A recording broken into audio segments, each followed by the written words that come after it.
if you want to see how I build this rock wall, just stay in the video and I'll explain you how I did it.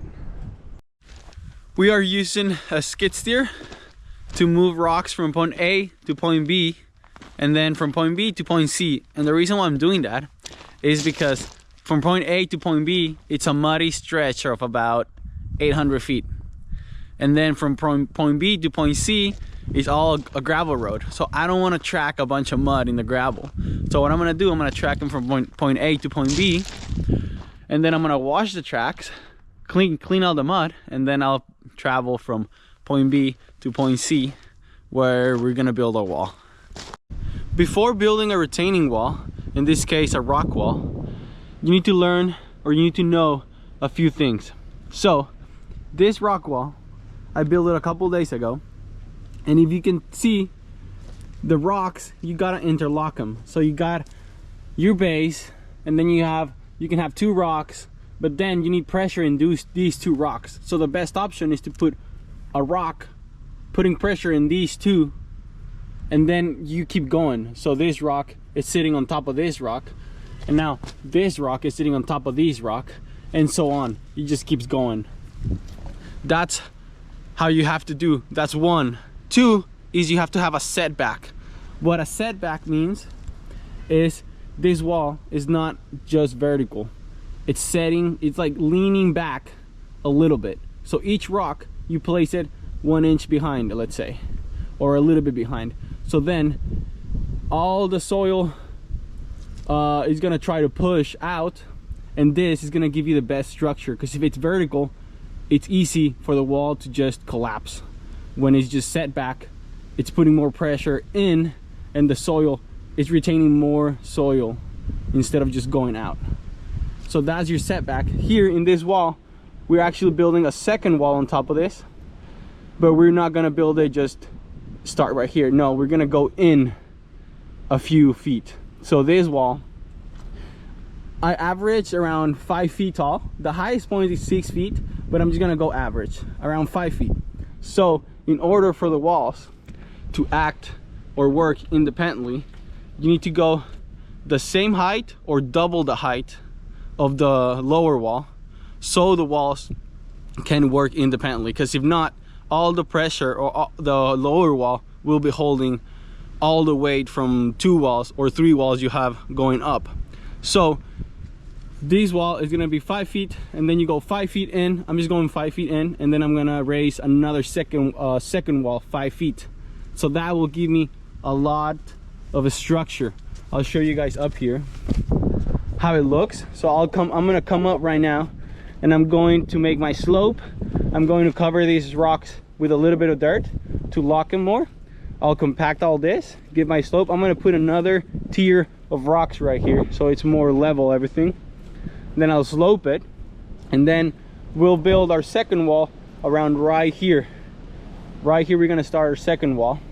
And then this retaining wall is called a tiered retaining wall, which means that it's one wall and then like a terrace and then a second wall.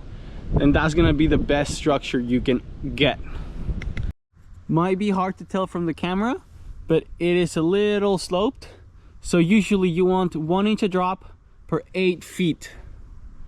So this is more than 1 inch, so I'm gonna be good here. So now I added dirt all the way to the rocks. I'm gonna start building my rock wall 5 feet in here. I'm gonna bring in some gravel just because it's so muddy. So I'm bringing some class 3, which is bigger size rock. So I'll put some gravel here, and then I'm gonna start placing the rocks, so I got my gravel footer just so the mud, it's more stable, it's not super squishy, and I don't want my rocks moving eventually in the future, or at least this is gonna help for that. So I'm 5 feet away from the other wall, and now this is, so I'll show you a little preview. It's really hard to build a rock wall when this is the outside. This is gonna be the face of it, and I'm building it from behind.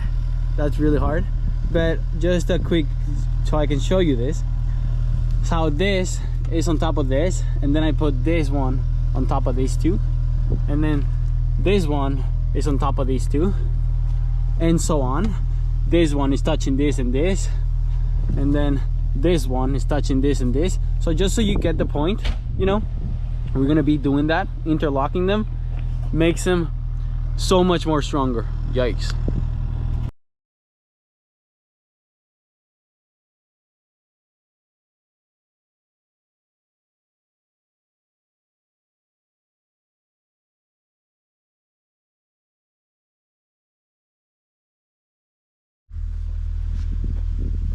Got the retaining wall done with our 6-foot terrace. I ended up going with 6 feet just because this wall was around 6 feet, not gonna lie. I was trying to make it 5 feet, but no, it is 6 feet. And I just ended up going 3.5 feet because that's all I needed. And yeah, this is how it looks. You can tell how I lock these rocks in. This one is putting pressure in these two. This one is putting pressure in these two, and so on. So this is the final product.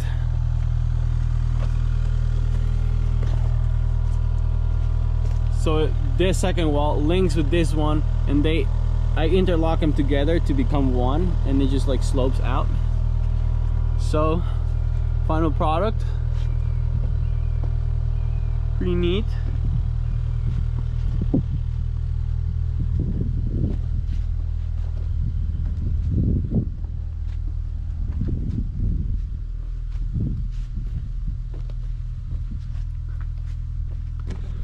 Also, what I'm gonna be working next for the next couple days, it's going to be drainage in the Pumptrack. So I'll go ahead and explain what type of drainage, you know, you can put in a Pumptrack or in other stuff. In this specifically Pumptrack, since I need dirt, I'm gonna make a French drain. So that's why I'm having all these holes, and I'll go in deep in the next video. So see you guys tomorrow.